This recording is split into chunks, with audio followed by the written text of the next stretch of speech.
Malakas tama, laging nakangiwi, kala mo nakatira ng katol. Mukhang tanga, weak leader, miski sarili niya di niya kayang ipagtanggol. Sinungaling, 2 dila sa kabulol. Tapos magtatanong ka pa ng why?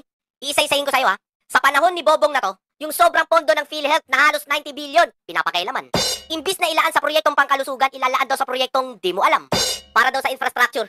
Eh bakit sa PhilHealth nyo kukunin? Ano yun, lokohan? Ang kakapal ng mukha nyo para sa mga mahihirap na may sakit na kababayan natin yan. Pati pondo ng PhilHealth, pinapakailaman, mga walang kabusugan, di pa kayo mabilaukan.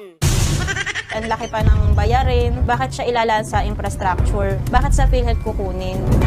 Napakahirap na mahirap talaga. Wala maasahan. Sana inaasahan natin tutulong sa ating gobyerno. Kawawa talaga mga Pilipino.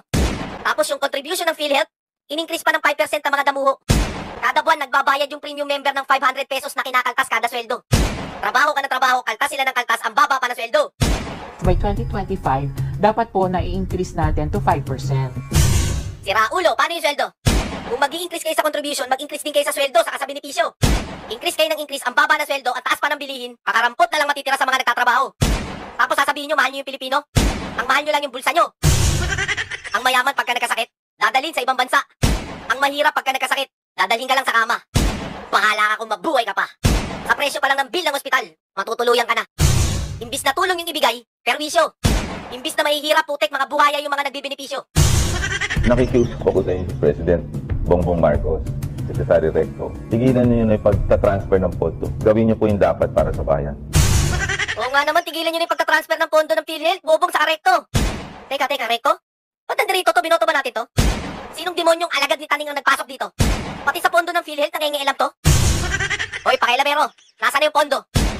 Asan na? Ilabas mo na yung pondo. Ilabas mo na, nanginginig na ako. I'm also a health advocate.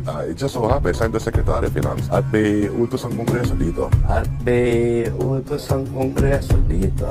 Bubuli! Walang yaka, Speaker, ikaw na naman.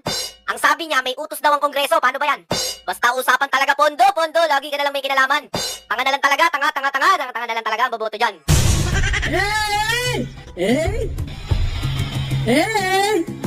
Ang galing mo, Argoy. Ang galing.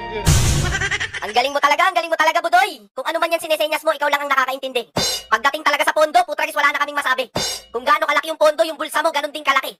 Dahil sa'yo, si Semplang yung pinsan mo, parang motor na sumemplang sa kurbada ng Marilaki. Tingnan mo kinuha yung 90 billion sa PhilHealth, tapos uutang sa World Bank, ang galing. Uutang sa World Bank para daw sa health system. Ulitin ko kinuha yung 90 billion sa PhilHealth, tapos uutang sa World Bank, ang galing. Uutang sa World Bank para daw sa health system. Magkano? Sa dollars, 509.24 million.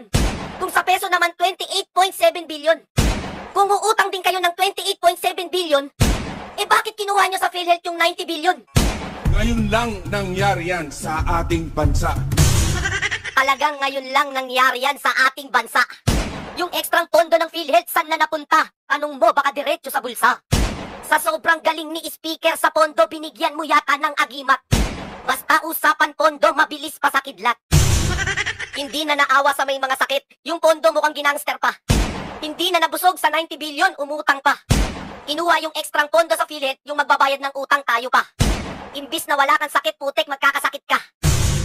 Hindi po nangangahulugan na dahil sa health sector din ginamit ay justified na o legal na. Malinaw po na ang budget na to ay nakalaan para sa premium ng mga indirect contributors natin. The way, let people do as much as they can. Now that we have found that we hear that it's a better. Kita nyo? Bilyon na pinag-uusapan, partida, wala pang project yan. Kasi hindi sila nakafocus sa project, sa budget lang. Paano pa kaya kung may project yan? Sa sobrang tanga niyan, yung flood control sa barko nagbanggaan. Nasira pa yung flood control natin. Dahil binangga ng barko. Kita nyo? Binangga ng barko yung flood control. Ay, hindi pala binangga ng flood control yung barko. Binangga ng barko, basta may nagbanggaan. Hindi lang klaro, pero bahala na kayong umintindi dyan. Flood Management National Government Budget. Ngayong taon po, 2024, mas mataas po ang inilaan na budget ng Kongreso para sa DPWH alone. Dito po sa flood management, nasa 1.35 billion kada araw. Meron po ang DENR, meron din po ang MMDA, meron din po ang Pag-asa, meron din po ang Climate Change Commission. Aabutin po ito ng 1.44 billion kada araw. Hindi na po band-aid solution ang ating kailangan. Hindi po natutuwa yung mga kababayan natin na dinadala natin sila sa evacuation center. Kahit may dala po tayong relief goods, hindi na po sila natutuwa. Hindi naman po nila gustong pumipila lagi para makakuha ng relief goods, Mr. President. Wala na pong gusto na pumipila para makatanggap ng relief goods. Ang gusto nila, solusyon.